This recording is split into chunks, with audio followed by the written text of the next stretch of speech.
The Millionaire's twins were locked in the freezer, but the maid did something unbelievable. The clinking of glasses and the cheerful laughter from the gala hall spilled into the kitchen, blending with the perfume of expensive guests and the faint scent of melting wax.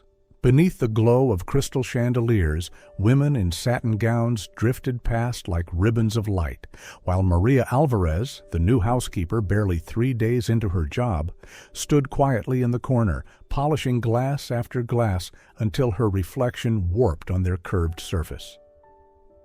She'd thought working for Dr. Nathan Cole, a renowned surgeon, might be her chance to start over.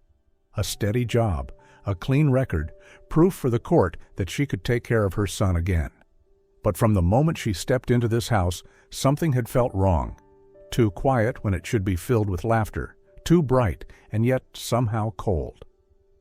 She was arranging a tray of wine glasses when she heard it, a soft tapping, so faint it could have been imagined. Then again, tap, tap, tap, hesitant, uneven, from the industrial freezer at the back of the kitchen. "Hello, is someone there?" Maria called out. No answer, only the hiss of air slipping through the door seal. A shiver crept up her spine, but she moved closer. Her fingers brushed the steel handle, freezing, biting, and she pressed her ear against the door. That was when she heard it, a muffled sob, fragile, childlike, trapped in the cold hum of machinery. Her heart lurched. She yanked the handle. Locked. Panicking, she grabbed the keyring hanging on the wall, fumbling until the third key clicked. The door swung open with a hiss, a cloud of icy mist flooding out. And inside that mist, 2 small figures sat huddled together. A boy and a girl, maybe 4 years old. Their lips were blue, their little hands clasped together so tightly they trembled as one. Maria ran to them, gathering them in her arms. "Oh my God," she breathed, wrapping towels around their tiny shoulders, her voice shaking. "What were you doing in there?" The boy tried to speak, but only gasped. The girl whispered, her voice thin and broken. "Aunt Clara said we were playing hide-and-seek." The words sliced through Maria like a blade. There was something unnatural in the calmness of the child's tone, as if this wasn't the first time. She carried them out, shouting, "Blankets! Hot water! Hurry!" The room erupted in noise, then froze again as the kitchen door opened and Clara Cole appeared. She was flawless, golden hair, long white dress, every step graceful. But her eyes carried a chill that outmatched the freezer behind Maria. "What happened here?" Clara asked softly, voice sweet as honey, gaze sharp as ice. Maria's breath trembled. "The children, they were locked inside. I heard crying, Clara interrupted with a gentle smile. "Oh, that again. They love to play hide-and-seek. I keep warning them, but you know how children are." She draped a blanket over the twins, smoothing their hair as if she were soothing them. But Ethan and Emma didn't move toward her. They shrank away, eyes fixed on the floor, lips pressed tight. Then Dr. Nathan Cole entered, the scent of wine still clinging to his coat. "What's going on?" Clara turned, her voice calm and controlled. "Just a silly game, darling." Maria overreacted. Nathan looked between them, uncertain. "You sure? Maybe they just got curious." Maria glanced at the twins. Their eyes met hers, wide, hollow, pleading. Her throat closed. "Maybe. It was just a game," she whispered. Clara smiled. Perfect. Empty. That night, long after the house fell silent, Maria sat in her small room in the basement, hands still trembling. The wind moaned through the vent, carrying the echo of a child's voice that wouldn't leave her mind. "Aunt Clara said we were playing hide-and-seek." Maria closed her eyes. Somehow she knew the truth. There were no games in this house, only fear. The next morning, sunlight spilled through the tall glass windows, spreading across the white tablecloth like a false kind of warmth. Beautiful, but cold. The scent of coffee and fresh pastries filled the air, yet something about it made Maria's throat tighten. Clara Cole sat at the head of the table, elegance embodied, her voice soft and poised. Across from her sat the twins, Ethan and Emma, perfectly still, back straight, hands placed neatly before them, as if every gesture had been rehearsed. Dr. Nathan Cole sat at the other end, reading his paper, smiling absently at his wife's words. Maria entered quietly, carrying a jug of milk. She set it down and looked up just in time to catch Ethan's eyes, dark, withdrawn, holding something unsaid. "Thank you, Maria," Clara said sweetly. "Ever since you came, the house feels much more organized." "Doesn't it, darling?" Nathan smiled, folding his paper. "It does. You've been doing wonders, Clara." The kids seemed calmer, too. "Yes," she replied smoothly, turning to the twins. "Isn't that right, my loves?" Ethan nodded. Emma whispered a small, "Yes, ma'am." Maria noticed Ethan's tiny hand gripping the spoon so hard his knuckles turned white. Then, a faint sound under the table, the scrape of a shoe. Ethan flinched, the spoon clattered, milk spilled. Before anyone could react, Clara was already standing, smiling serenely. "Oh, sweetheart, it's all right, just a little spill." She dabbed the milk gently, one hand resting on Ethan's shoulder, her fingers pressed down, subtle, quick. No one seemed to notice, except Maria. And for that split second, she saw Ethan freeze. Clara's tone didn't waver. "Maybe they stayed up too late. I'll make sure they rest this afternoon." Nathan smiled, kissed her cheek, and left the room. The door clicked shut, and with it, the warmth drained from the air. Clara's smile lingered, but her eyes turned glacial. "Maria," she began, voice lower now. "About yesterday? I hope you understand that this household runs on structure. I don't want small misunderstandings to frighten the children." "Misunderstandings?" Maria asked quietly. Clara smiled, slow and patient. "Yes, they have vivid imaginations. After what they've been through, it's hard for them to tell dreams from memories. You just focus on your duties. Don't involve yourself in their upbringing. Agreed?" Maria lowered her gaze. "Yes, ma'am." But inside, the words felt like stones sinking in her chest. Clara rose and stepped closer. The sunlight caught her pale blue eyes, making them glint like thawing ice. "I know you're sensitive, Maria. That's why I chose you. But if you want to stay here, you'll need to learn how to unhear certain things." Then she smiled again. Perfect, polished, terrifying. When Clara left, silence lingered. Ethan looked up, lips parting as if to speak, but Emma tugged his sleeve, shaking her head.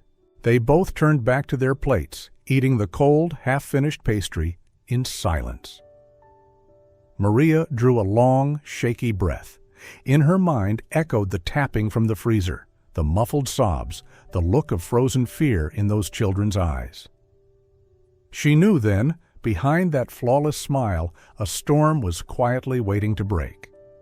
Clara left the dining room, her perfume lingering in the air like a cold mist, leaving silence in her wake.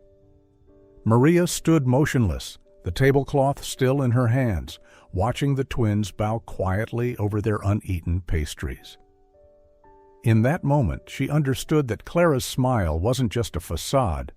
It was a wall separating truth from what others were allowed to see. In the days that followed, Maria began to memorize every small detail. The way Clara spoke to the children, sweet but devoid of warmth. The way their shoulders stiffened at the sound of her heels. The entire house seemed to move to Clara's rhythm, perfect, controlled, and utterly silent. One afternoon, while Maria was folding laundry, Emma appeared at the doorway. The little girl stood there, clutching the hem of her dress. "Miss Maria," she whispered, "can you help me with my bath?" Maria turned, surprised. "Why not ask Aunt Clara?" Emma shook her head quickly. "I don't like how she touches me." The words froze Maria's breath. She forced a soft smile. "All right, sweetheart, just for tonight." When warm water ran over the child's thin shoulders, Maria noticed faint bruises, long, pale marks that couldn't be from a simple fall. "Did you get hurt, honey?" Emma shook her head again and pressed her lips shut. That evening, as Maria folded blankets, Clara appeared in the doorway, her polite smile perfectly in place. "I heard you helped Emma with her bath," she said. Maria nodded. "Yes, she asked me." Clara's tone dipped lower, her smile unwavering. "I appreciate your kindness, Maria, but I prefer to handle their discipline myself. Every child needs structure. I'm sure you understand." Her eyes met Maria's, calm, piercing, and terrifyingly steady. "Let's keep our boundaries clear, shall we?" Then she turned and walked away, leaving a faint trail of perfume and ice. The next morning was sunny. Out in the garden, Ethan was playing on the swing. From the balcony upstairs, Maria watched as the boy laughed softly, sunlight glinting in his hair. Then Clara stepped outside. She said something, her hand reaching for the rope of the swing, a small, almost casual gesture. Moments later, Ethan fell hard onto the ground. The thud broke the silence, followed by his cry. Maria rushed down, heart pounding. Clara was already kneeling beside him, voice sweet with concern. "I told you not to swing too high, darling. Now look, you've hurt yourself." Maria knelt beside them, eyes darting between the tiny scrape on Ethan's forehead and the serene smile on Clara's lips, a smile too calm for the chaos around her. That night, in her small room, Maria sat awake, her mind racing. She had no proof, no one to tell, nothing solid but instinct. Yet the images haunted her, the bruises, the eyes full of fear, the unnatural fall. And as the house lay wrapped in silence, one question burned in her chest. What kind of home teaches children to stay silent just to feel safe? It was a question that wouldn't let her sleep. That night, Maria barely slept. Rain drummed softly against the fogged-up windows, while in her mind, the image of Ethan falling from the swing kept replaying, always followed by Clara's calm, perfect smile. She couldn't tell what terrified her more, the truth or the certainty that no one would believe it. The next morning, Nathan took the twins to school, and Clara left for a meeting. The house felt strangely hollow, too quiet. Maria decided to walk to the corner cafe for some bread and coffee. On her way back, she heard a soft voice from beyond the garden fence. "You must be the new housekeeper." Maria turned. An elderly woman with silver hair stood on the other side of the fence, covered in bougainvillea vines. Her eyes were bright but tired, the kind of eyes that had seen too much and kept too many secrets. "Yes, ma'am. My name is Maria Alvarez." "I'm Mrs. Whitaker, dear. I live next door." The woman smiled faintly. "I used to know Dr. Cole's first wife, Isabel. She was such a lovely woman." The name caught Maria off guard. No one in the house had ever mentioned Isabel, the children's real mother. "You knew her?" Mrs. Whitaker nodded slowly. "Oh, yes. I still remember the night she died. Car accident, stormy night like this one. They said she lost control of the wheel, but Isabel was cautious, terrified of speeding." Her voice lowered. "Before she died, she told me she was afraid of her therapist." Maria felt her stomach twist. Her therapist? Yes, she had postpartum depression, poor thing. Nathan hired a young therapist to help her. Polite woman, blonde hair, very proper, very charming. Mrs. Whitaker paused, gaze distant. Her name was Clara. The words hit Maria like ice water. For a moment, she couldn't breathe. "After Isabel's death," the old woman continued, "Clara kept coming around. At first, I thought she was there for the children, helping them grieve. But only a few months after the funeral, she moved into that house as Nathan's close friend. And then they got married." Maria tightened her grip on the basket handle, her pulse hammering. All the pieces started to align. Clara's control, her composure, the twins' fear. It wasn't coincidence. It was preparation. "Mrs. Whitaker," Maria asked softly, "did Isabel ever say anything else about her?" The old woman looked away, her voice trembling. "She once told me, 'When Clara looks at me, I feel like a patient, not a friend. And sometimes I think she wants me gone.'" A chill ran through Maria's body. She thanked Mrs. Whitaker and turned to leave. The wind picked up, scattering dry leaves across the path, whipping her hair across her face, but she barely felt it. When she reached the house, Maria stopped by the kitchen window. The garden swing outside still swayed gently in the breeze. Inside, Clara was rearranging bottles of medicine on the shelf, her face calm, focused, unbothered. Maria watched her in silence, her chest tightening. Now she knew. The woman in this house hadn't just appeared by chance. She had been building this life for years, brick by brick, smile by smile, and Maria had only touched the surface of something far darker than she'd ever imagined. That night, the wind howled against the glass windows, a hollow sound that made the house seem alive, breathing in the dark. Maria couldn't sleep. Mrs. Whitaker's words from that morning echoed in her mind. She was Isabel's therapist. Then she married her husband. Sana, the thought weighed on her chest like a stone. Every wall in this house felt like it was hiding something. Around midnight, when the world was quiet, Maria slipped out of her room. The hallway was bathed in a faint amber glow. She moved silently, her steps drowned beneath the ticking of the clock. At the far end, Clara's office glowed faintly. Maybe she'd forgotten to turn the light off. Maria hesitated, then slowly pushed the door open. The air smelled faintly of perfume, sweet and cold. Papers sat stacked in precise, perfect order on the desk. She searched carefully, pulse pounding. Between files labeled Child Behavior Studies, she found a folder stamped with an insurance logo. She pulled it out. 3 separate documents, Nathan Cole, Ethan Cole, and Emma Cole, all listing Clara Cole as the sole beneficiary. In the drawer beneath, she discovered bottles of sedatives, small glass vials of unmarked liquid, and a handwritten note. "Eliminate obstacles. Phase 2. Complete." Her hands trembled.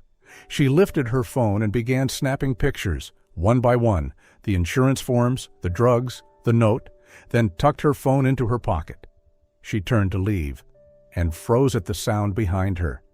A voice, smooth as silk and cold as winter, broke the silence.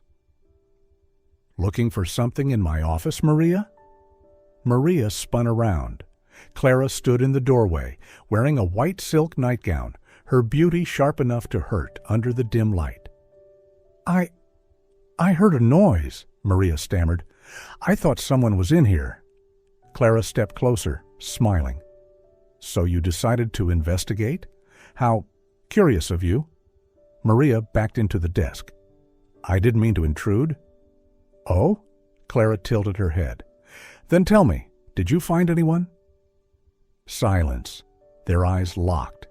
Clara's smile lingered, but something inside it shifted, like glass cracking from the inside. The warmth vanished. "You can stay silent, Maria," she murmured, stepping forward. "Or you can disappear, just like Isabel." Maria's breath caught. The air turned heavy. In Clara's eyes there was no pretense, no humanity, just a cold, perfect void. She moved closer until Maria could smell the cloying sweetness of her perfume. "You know," Clara whispered, "people who can't keep secrets often have tragic accidents." Maria didn't move, didn't blink. Something fierce flickered in her chest, the same fire that once burned when she lost her son. She met Clara's gaze and whispered, "You'll pay for what you've done." Clara gave a soft laugh and turned away, her voice floating behind her. "We'll see, Maria." The door closed quietly. Maria stood alone, her heart racing, the room glowing faintly gold. In her pocket, her phone pressed against her palm, the first proof that the monster behind that perfect smile was finally showing her face. Friday morning, the phone in Nathan's office rang sharply. From the hallway, Maria heard his tense voice, something urgent from the hospital, a 2-day emergency surgery he couldn't postpone. Clara stood by the door, wrapped in a white silk robe, feigning concern. "You're really leaving? 2 whole days? I'll be all alone with the children?" Her tone was soft, trembling just enough, but her eyes sparkled with something else. Excitement. "I'll call you tonight," Nathan said, kissing her cheek. "Maria will help. You'll be fine." Clara smiled sweetly. "Of course, darling. I know I will." When his car disappeared down the driveway, the air in the house shifted. From the balcony, Maria watched the tail lights vanish into the distance, an ache settling in her chest. 2 days. Too much time for someone like Clara. That afternoon, while Clara went out to buy flowers, Maria made her move. She opened her drawer and took out 2 tiny recording devices, bought discreetly a few days earlier. One she tucked behind a vase in the living room, the other beneath the kitchen cabinet. Each time her fingers brushed the furniture, her heartbeat thundered in her ears. By lunchtime, the sunlight filtered through the curtains, bathing the dining room in a soft, golden haze. Clara carried out a tray, smiling. "Lunch today is special, my darlings. I made it just for you." Ethan and Emma sat obediently at the table. Maria stood nearby, watching. Clara poured orange juice into 2 small glasses, and in that brief moment when her back was turned, Maria saw her tilt a tiny glass vial, letting a clear liquid dissolve into the juice.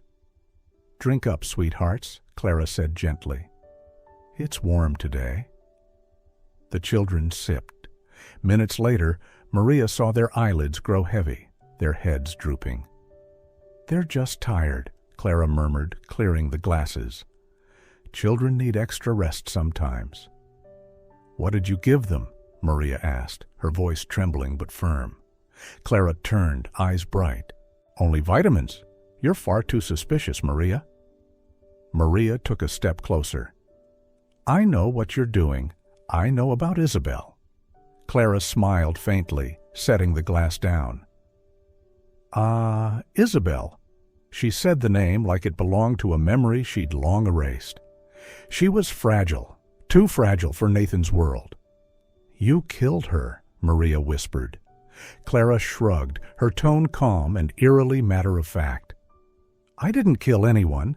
I merely helped fate move faster. Isabel wasn't happy. Nathan needed someone stronger. I just arrived at the right time." Maria's fists clenched at her sides, her throat burning. Inside her pocket, the small phone kept recording, every word, every breath. "Why are you looking at me like that?" Clara asked softly. "I did what I had to protect what's mine. You understand that, don't you?"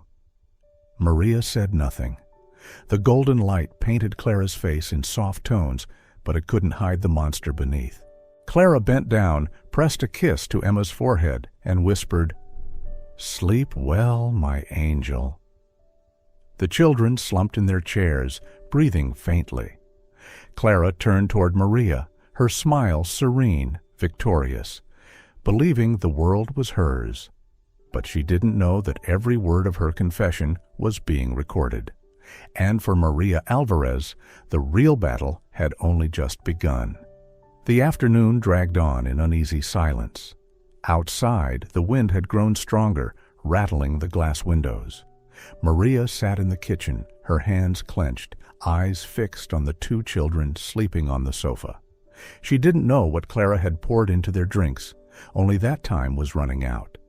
The house was too quiet. Clara had gone upstairs, claiming she needed to rest. Maria looked at the clock. 5:40. She bent down beside Ethan, whispering softly, her voice trembling. "Ethan, listen to me. If something happens, you have to scream, all right?" As loud as you can." The boy's eyelids fluttered.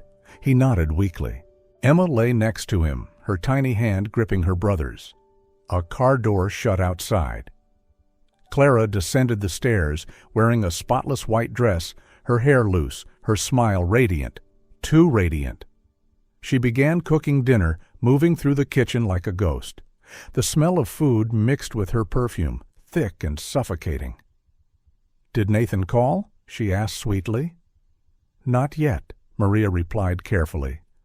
Clara poured wine into 2 glasses, crimson and glossy under the light. "Such a pity," she murmured. "He'll miss the perfect evening." She sat opposite Maria, swirling her glass. Then her gaze shifted toward the sleeping children. "Aren't they peaceful?" she whispered. "When they're quiet, the whole house finally feels calm."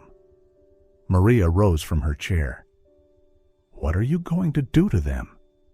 Clara's eyes flickered, cold, hollow. "Just an accident, Maria.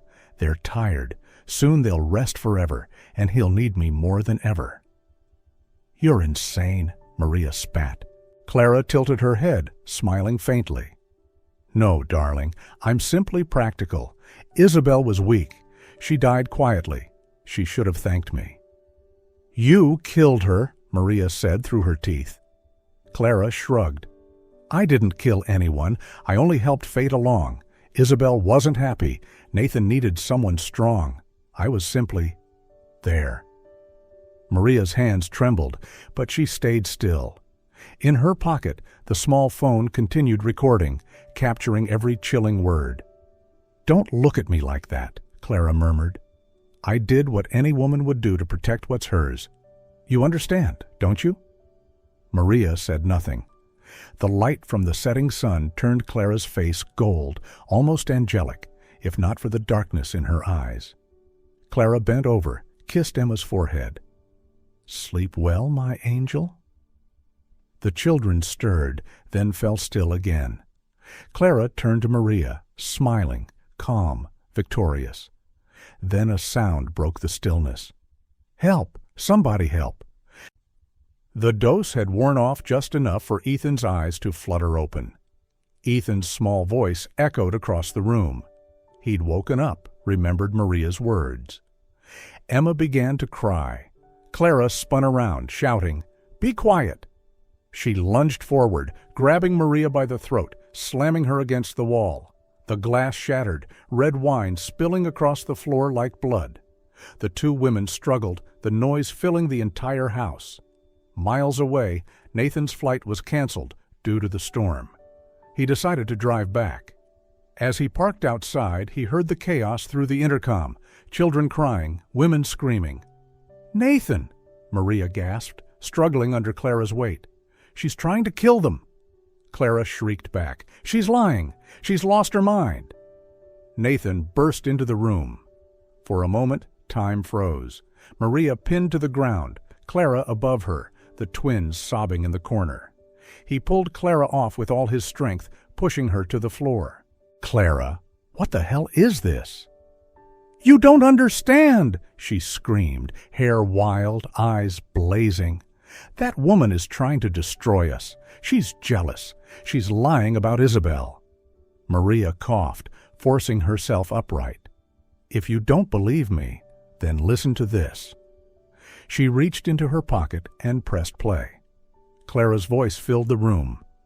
"Isabel was weak. I just helped fate move faster. Isabel wasn't happy. Nathan needed someone stronger." Then came her quiet, chilling laughter. "Children are obstacles, too." Nathan stood frozen, his face pale.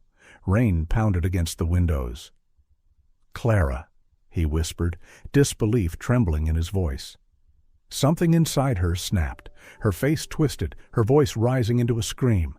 "They were obstacles! I built this life. It's mine. I deserved it. More than Isabel. More than you."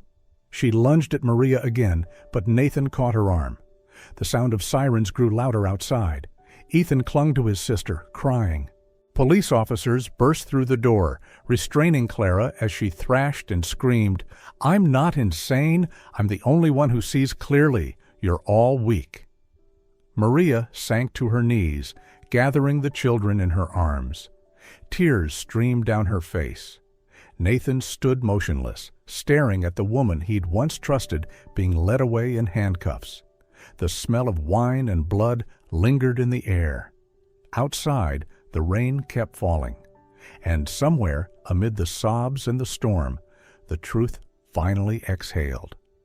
It rained through the night, washing away every trace of blood, every footprint, every scream that had torn through the house. By morning, the sky was still gray, but the Willow mansion seemed to exhale, a long, trembling sigh after the nightmare had passed. Maria sat in the living room, hands wrapped around a cup of cold tea. The smell of wine still lingered faintly, but now it mixed with the aroma of fresh coffee, the scent of life returning. Police officers moved quietly through the house, collecting evidence, speaking in low tones. Outside, the ambulance had already left. Clara Cole had been taken away in handcuffs around 3 a.m, still muttering nonsense, her eyes hollow, as if the world no longer concerned her. A detective approached, holding a folder. "Miss Maria," he said softly, "we've run the tests. The children had traces of sedatives in their blood, and the insurance papers you found are authentic. Thanks to you, this case will be closed quickly." Maria nodded. "Thank you, officer." Her voice was calm but weary. She turned toward the staircase, where Ethan and Emma sat, wrapped in blankets, huddled close together. Their faces were pale, but their eyes were different now, no longer afraid, only tired. Nathan appeared beside her, shoulders slumped with exhaustion. His eyes were red, his expression hollow. He stopped in front of Maria, holding a cup of coffee, and for a long moment he couldn't speak. His gaze carried both guilt and gratitude.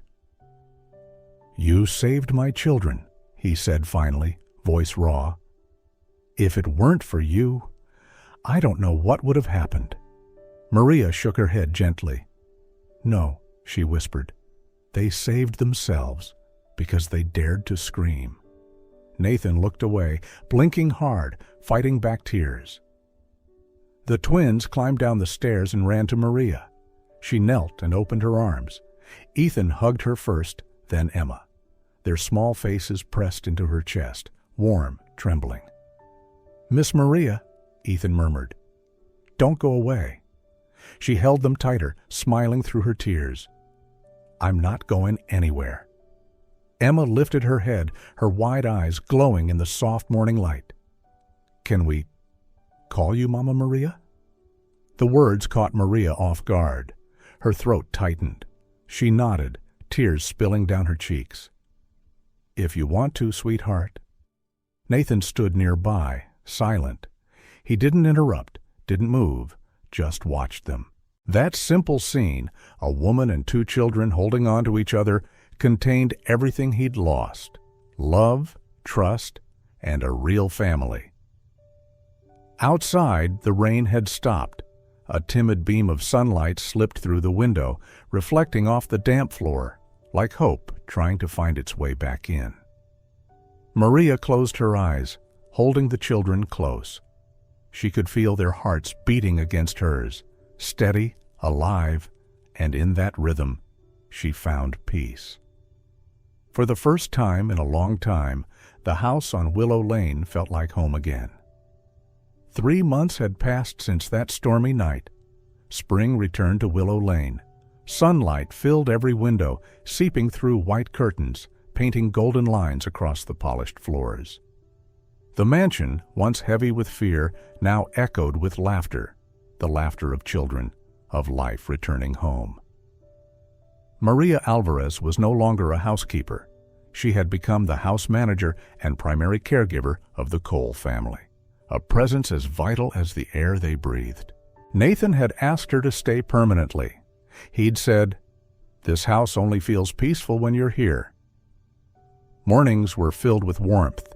Maria cooked breakfast with Emma, while Ethan helped Nathan water the garden.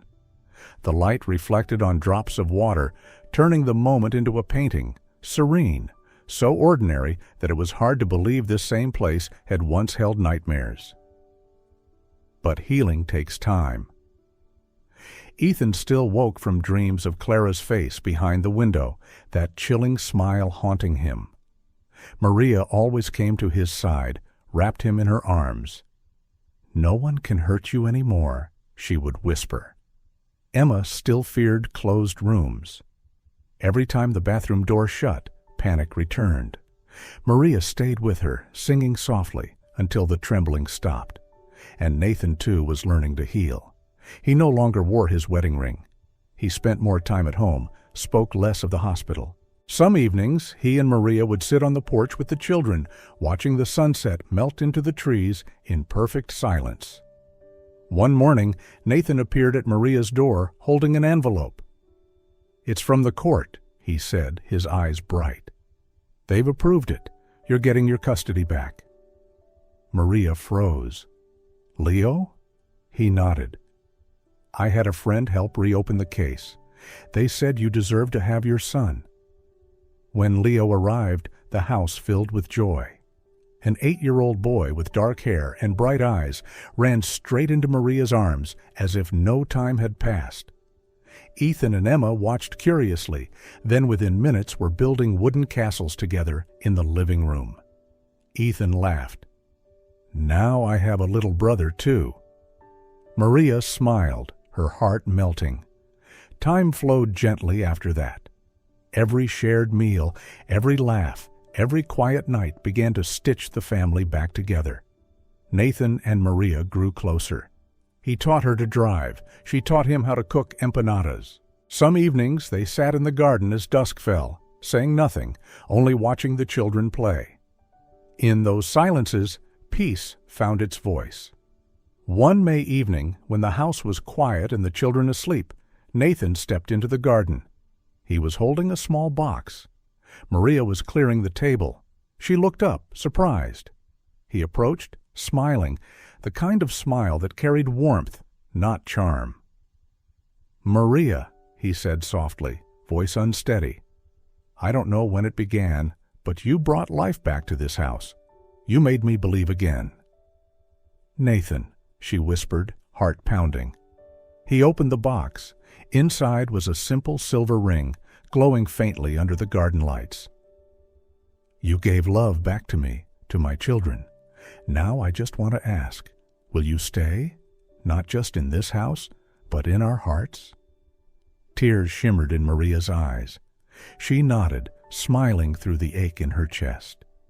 "Yes, I'll stay." The spring wind brushed gently through the trees, carrying the scent of orange blossoms and the laughter of children from the next room.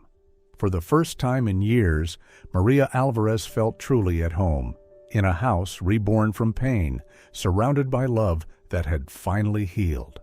Summer arrived, carrying the scent of fresh grass and the hum of cicadas outside the garden. The house on Willow Lane was now filled with light and laughter. The walls that once held sorrow were now covered in children's drawings, clumsy, colorful, and overflowing with joy. One afternoon, Maria sat on the porch steps, watching Ethan, Emma, and Leo chase each other through the garden.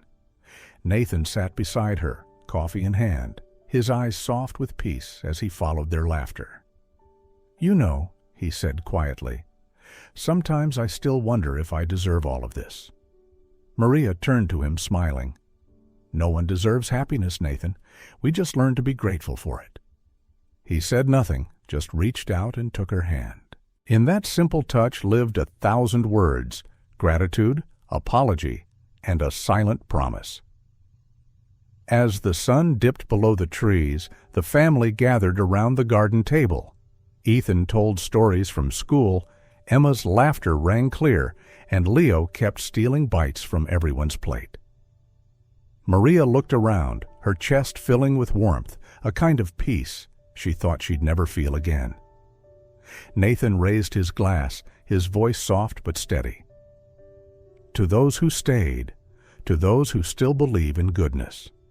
Maria clinked her glass against his, their eyes meeting, no words, just understanding. Outside, dusk settled over the garden. Stars shimmered faintly above the pond, and the children's laughter floated into the night. In that moment, Maria realized that happiness wasn't about perfection. It was about imperfect people learning to forgive, to love, and to start again. The house on Willow Lane, once haunted by fear, had become a true home. No more crying, only laughter. No more darkness, only light. A family, not perfect, but real. And for them, real was enough.